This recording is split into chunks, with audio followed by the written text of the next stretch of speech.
kebahagiaan abi dan ibumu akan tertunda. Iyang kau tahu le, cetang mak ben baban ka kiri ya, abi na kakek maksudnya. Teron di kompoi dari kau ben kakek. Tapi ente nalu, mahra kakek berkunik bona. Betul. Tapi aku juga ingin menjadi sebaik-baiknya perempuan. Maksudnya? Kata Rasul, sebaik-baiknya perempuan adalah yang meringankan maharnya. Subhanallah. Kakek le ya.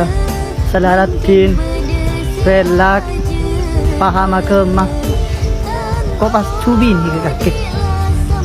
Terus yang dia anak ben kakek. Sampai seman kakek. Maksud terus benih si masalah te dunga polo. Tapi terus mencetak anak si soleh ben soleh ben kakek. Tih.